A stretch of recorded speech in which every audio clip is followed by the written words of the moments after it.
Hi, my name is Osborne, and this is my submission video for ENA Dream Barbecue into SGDQ 2025, specifically the Ascension route.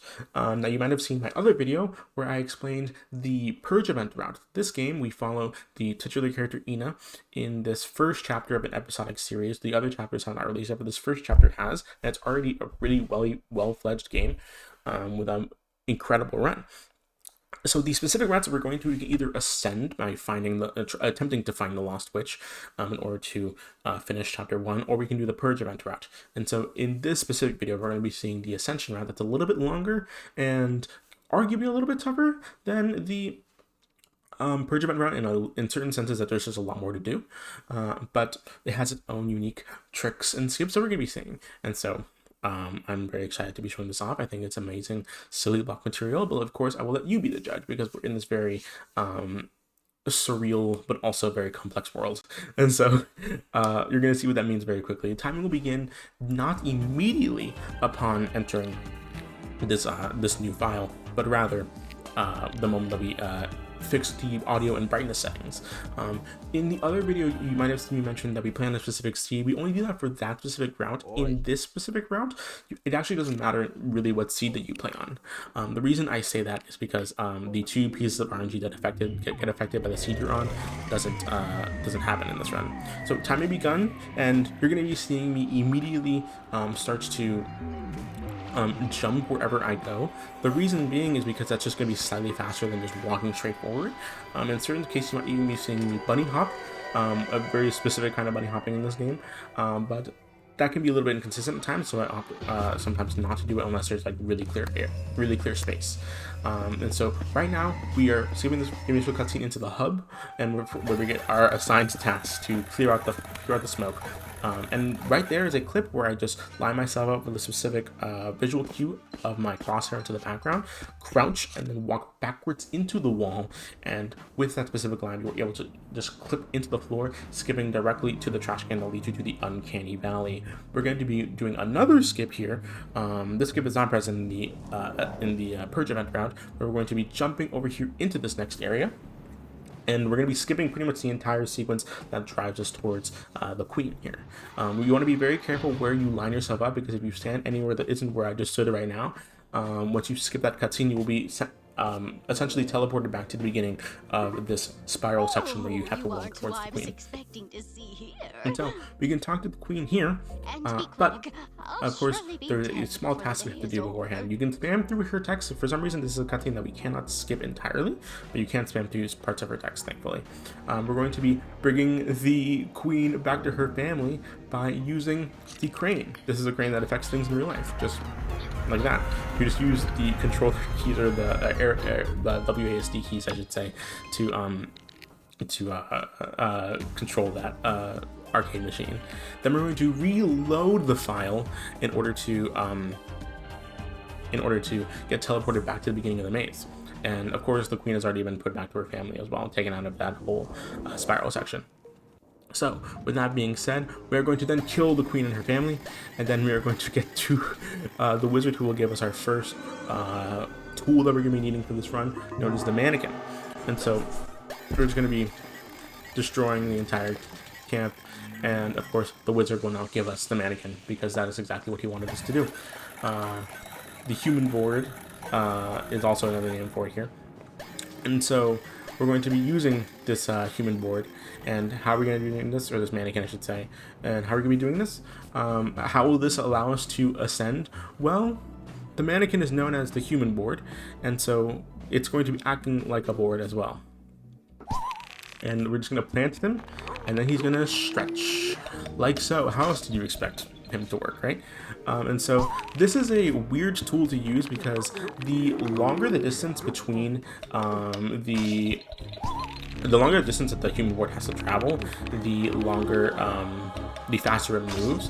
And so you need to be very careful sometimes with the way you move, because a lot of times you're actually moving faster than the rate at which he extends, and you can accidentally fall down. This is a really good example of that. You see, it's very short, the amount of space that you have to go, and he moves very slowly. But meanwhile, in this next section, he's going to be moving really fast, because there's a lot of distance between him and the next platform. You see, we're definitely not going to catch up to him, so in that case, it might be a little bit safer.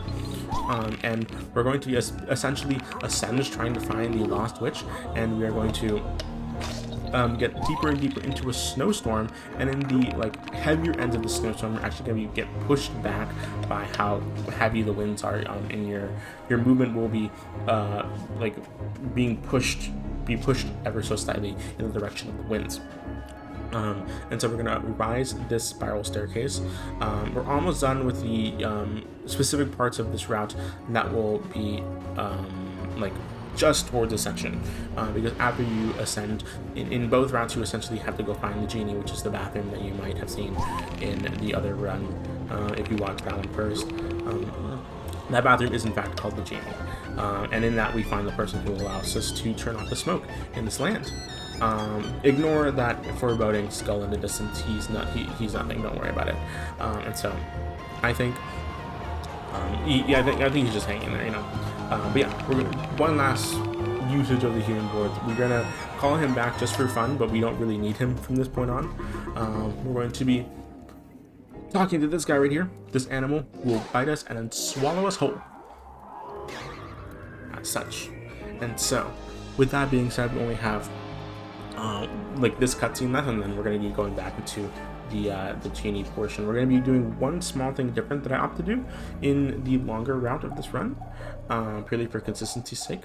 And but yeah, we unfortunately can't skip this cutscene because that's just the way that this specific cutscene works. Now, you still can pause during this cutscene, but for some reason you can't skip it, and I don't know why. But that being said, we're just going to be going straight into this next area where we have to go to the core. The core is this main area that has a Frogger place, but also specifically we're going to be going down to what is known as the Lost Village. And the Lost Village is a very, very fun place to go to. Normally in the Purge event route you wouldn't do it, but I opt to do it in the Ascension route because the actual the actual route isn't that much slower than doing Frogger, and of course the actual Frogger part is inconsistent, and so for the sake of getting runs done, we often opt to do the Lost Village route in this area instead. So we're going to be taking our mannequin with us. We're going to be going into Lost Village. We're going to go straight into here. This is the Lost Village where we see all of the different gummy bears that are living here. These are gummy bears. I don't think they're literally gummy bears, but they look like gummy bears, so that's what we call them. We're going to be going into the gummy bear village. And now, in order to get out of the gummy bear village, we have to go through the gummy bear tunnel. Where did you think we'd have to go? And so, right here, we're just going to be going straight there.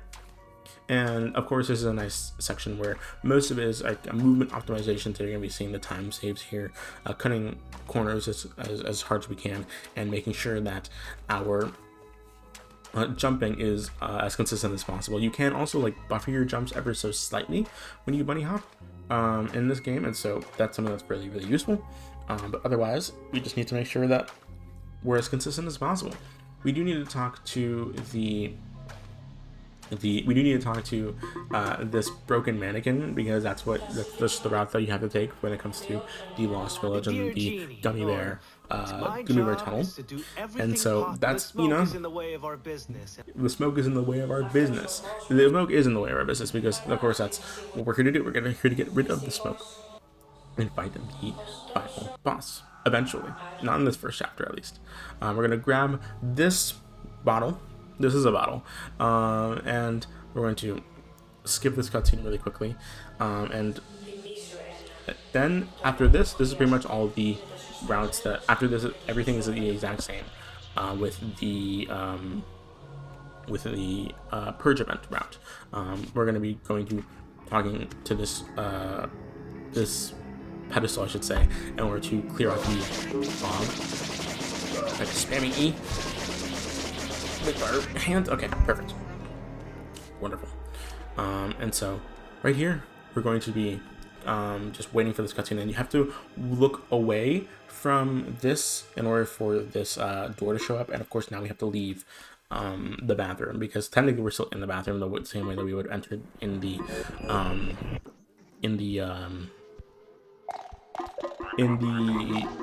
purge event route, I should say. Very nice. I'm very great with words. So you can skip this cutscene, and of course, you can also move during the cutscene, but your movement speed gets slowed down. You can't jump during it, and so that is one reason why it's just best to skip it as quickly as you can. And so now the fog has been removed, and we need to go back into what was the Uncanny Valley before the before we got rid of all the fog, and now we're going to go straight into this. As you can see, the valley is much different now. A lot of the life that has been inside of it kind of went away a little bit once we took the smoke out. But our run is about to end very soon, in only a few more seconds, as a matter of fact.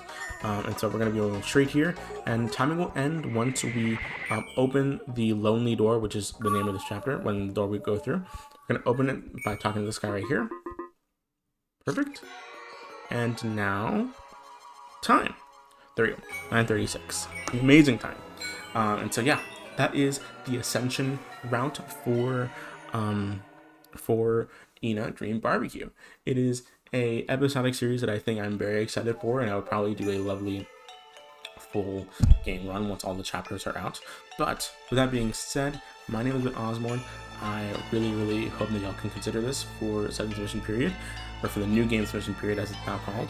And I absolutely love the way that this game is and the way that the story has progressed even in just this first chapter, and I think it'd be really nice to show this off for the GDQ, especially because it has a really nice cult following right now. It's kind of popped off in its speedrunning community, and so I absolutely love this run, and I hope that y'all loved it as much as I loved talking about it. So that being said, we're gonna that's all. So thank you so much, and I hope you have a wonderful day, and I hope you consider this for SGDQ. Thank you.